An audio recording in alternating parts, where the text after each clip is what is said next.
Hello મિત્રો, સ્વાગત છે તમારું અમારા નવા બ્લોગમાં। આજે આપણે આવી ગયા હતા જૂનાગઢમાં।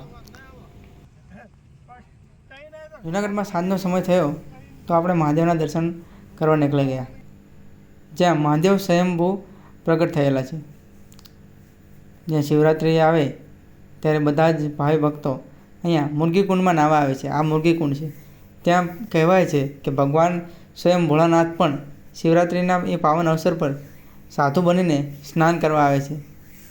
સ્વયંભૂ મહાદેવના દર્શન કરી લો। જય શ્રી મહાદેવ। સવારના 4 વાગ્યા એટલે આપણે જૂનાગઢ ચડવાનું ચાલુ કરી દીધું।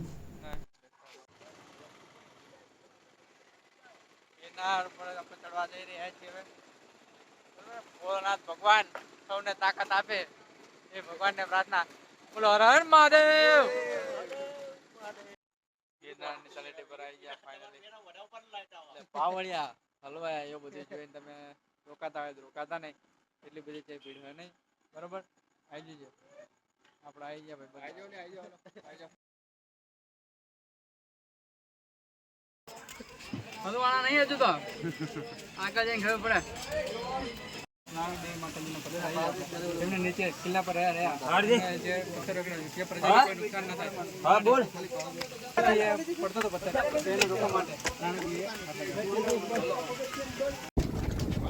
થાકવાની કોઈ સીમા નથી હોતી, કેટલો થાક લાગ્યો પણ ફાઇનલી ઉમાજી મંદિર સુધી પહોંચી જાય। આગળ પણ હવે દત્તાત્રેય સુધી પહોંચી જાય દર્શન કરી।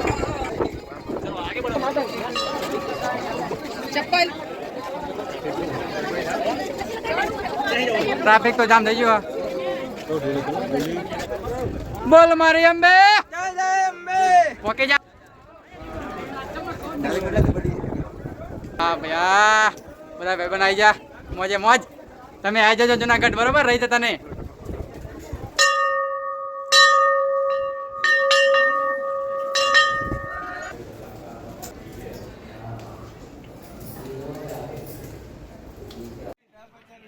થોડો નાસ્તો કરવા આપણે ભાઈબંધો જોડે બેસી ગયા હતા, પણ મારું સજેશન એવું છે કે આપણે ઘરેથી કંઈક નાસ્તો લઈને આવીએ। અહીંયા ઉપરમાં મોંઘા ભાવનું કંઈ ખાવું ના જોઈએ।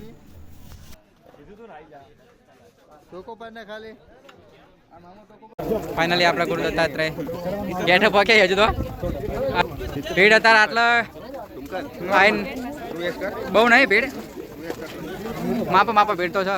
આટલા લાઈન ભીડ તમને જોવા મળી જશે, ભીડ બહુ હોય નહીં। તમારે આવજો, જેને આવું હોય ને આવીએ, કઈ ચોમાસામાં આવજો, બરોબર? પછી રહી જશો તો રહી જશો, આવવાનું મેળ પડશે નહીં। ગુરુ દત્તાત્રેયના ગેટની જમણી બાજુ આ આશ્રમ આવેલો છે, જ્યાં સતત પ્રસાદી આપવામાં આવે છે। દરેક ભક્તજનોને પ્રસાદી આપવામાં આવે છે। आप देख सकते हो यहाँ सब ચાલો ચાલો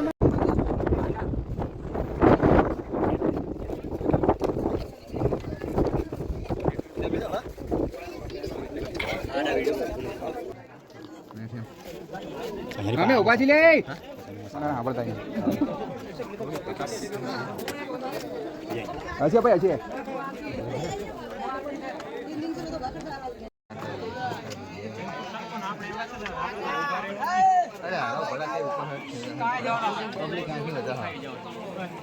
મિત્રો સાથે પહાડો અને દર્શન કરવાની ખૂબ જ મજા આવી ગઈ।